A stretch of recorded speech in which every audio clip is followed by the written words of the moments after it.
Okay, so I will say, starting out, that I am loving this year thus far. We have certainly had our share of challenges, and I won't go into them in this video, but I will just say, where there is a will, there is a way, and you can overcome obstacles and hurdles that are thrown your way, even though it can be challenging at times. So, with that being said, let's talk about Papa first, because Papa is my kindergartner, and he is doing Horizons English and Math, and that is what he does independently. He has his spelling worksheets, the online program that I've printed off and been printing off for years.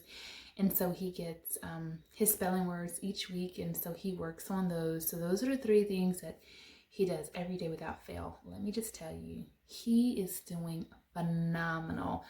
And I'm so thankful that I decided to go against the grain and do a delayed start for him so that he would be starting when he was 6. So today, he and I both went back and looked at his math book, and we looked at his English book, and we were just talking about, wow, look at your letters then, look at your letters now, look at your numbers then, how you wrote them, look how you write them now. Now his handwriting is dang near perfect and almost better than mine. So he's doing a really great job with his stuff. So I'm very excited about that. I did just share a video about how I am incorporating some new goodies for teaching reading. And one of them is all about reading, and the other one is Alpha Phonics. I think it's called Alpha Phonics. But I'm really excited about that one specifically for him, because the only thing that I noticed, and that would be my only complaint with him, and then with his Horizon English, is a lot of times I feel like he looks at the pictures to kind of help him with the sentence. And so that's why I think that the Alpha Phonics is going to be great, because there's no pictures there for him to look at. So that is his recap. And like I said, I think that he's doing absolutely amazing with that. So that's my kindergarten. Next up, we have Eli. And what he's doing is Math Mammoth, Explode the Code, and The Good and Beautiful. So I don't want to be a liar on here, in his spelling. I don't want to be a liar on here and say he does his Good and Beautiful every day, because he doesn't. But he loves his Explode the Code and his Math Mammoth. And he's doing very well in Math Mammoth and in his Explode the Code. And it's not that he doesn't do well in The Good and Beautiful, it's just that it takes a little bit longer, and we know he has at times some attention issues, but he's loving that. He's doing great, and he loves all of and Aaron too, Papa, they love all the read alouds. They love that whole, and anything hands-on I throw at them. Anything history, you guys already know, they're history fanatics. So they're loving that. Let's get into my 5th grader. So just like Eli, he's also doing Math Mammoth, Explode the Code, and The Good and Beautiful. And he is doing really, really good with his Explode the Code. He's doing really well with all of his stuff too. He gets it done. He doesn't really have any problems. I will be honest and say he does have some problems with the spelling. The spelling that I chose, they do write the words in cursive, and he is not as fluent in cursive as he'd like to be, because the truth is we haven't, we just looked at it here and there, and we didn't do a full cursive thing. And so all of his words are in cursive. So that, of course, is a little learning curve, and it does make it a little bit difficult. So the only thing that's in cursive is the words at the beginning of the week. So then what I do is I just write those out in print, and then everything else is printed, and so it's easy going. So that really works well for us.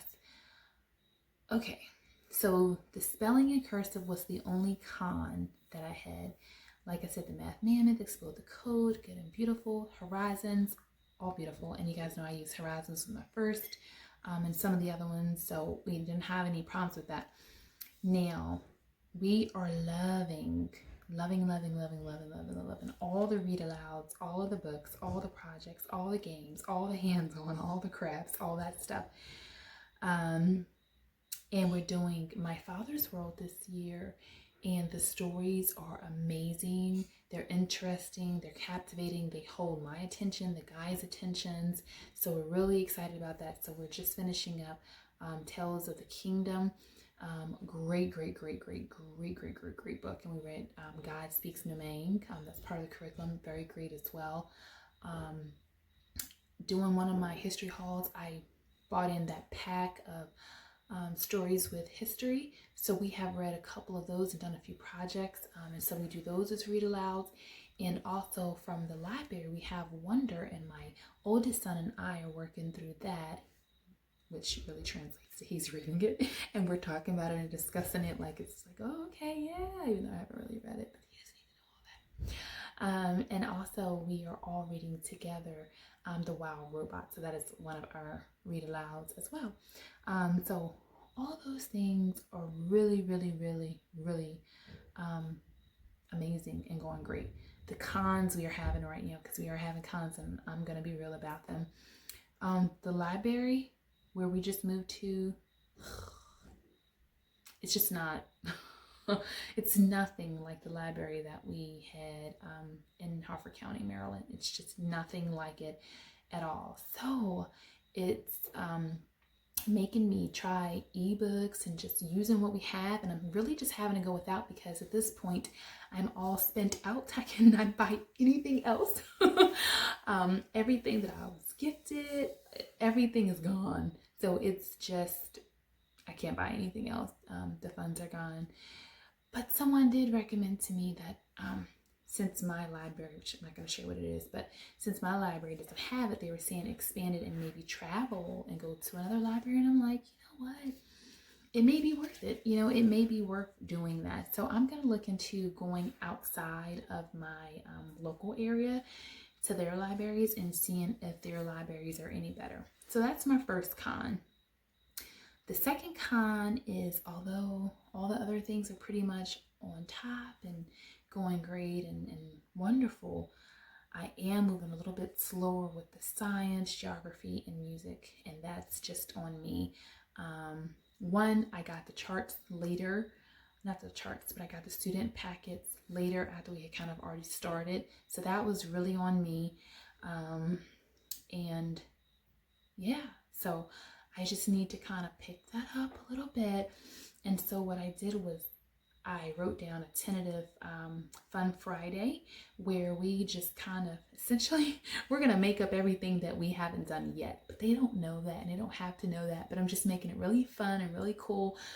So all the music that we should have listened to, all the things that we should have completed that we didn't do, that Fun Friday, we're going to be doing all those things with lots of hands-on and funs and bacons and all that, you know, kind of intertwined or whatever together. And so we'll get it all done, but they just won't know that that's what it is. It'll be Fun Friday for them. And the last update or con kind of goes to what I just said. For me personally, I feel behind if I do not complete every single thing for each week. It's not with me, like right here. But the way My Father's World is laid out, it's like for the week. And so each subject is there for the week. And so for me, the type of person I am, I feel, I don't want to say overwhelmed, but maybe overwhelmed. I feel behind. I feel like I'm not accomplishing things when I'm not checking off every single box. I'm that mama. Yes, I am. Judge me if you want.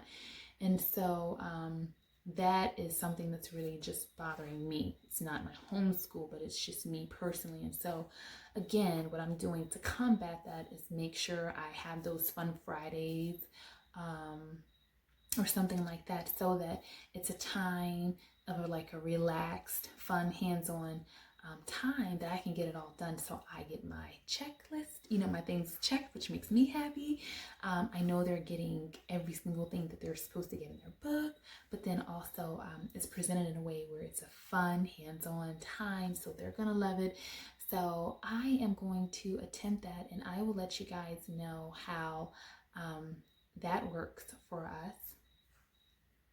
Yeah, I think that's all of our updates. I know some of you guys have been wondering, was I gonna update you? And I had a couple people message me and even comment that, would I share updates? And I'm not exactly sure this is what you're wanting. If not, just kind of message me back again and I can try to structure it a little bit different. But this is kind of what's happening this far. Like I said, what's working, what's not working, and for the most part, everything is a perfect fit. The only things, like I said, is just that we don't have access to a high-tech, high-quality library like before. Like my library had printing presses and like 3D things. It was just they had hands-on, phenomenal STEM projects, classes. It was just amazing. So that really is the biggest the library issue, because I don't have the funds to buy all these books. And I know a lot of you guys are kind of running into that now with COVID and different things. You may not even feel comfortable from the library. And then what do you do when, you can't afford to buy all the stuff? Because the reality is it can be a lot. So yeah, my biggest issue is just the books in the library. Second, it's just me personally feeling the need to check off all the boxes, even though I don't have to. I know that.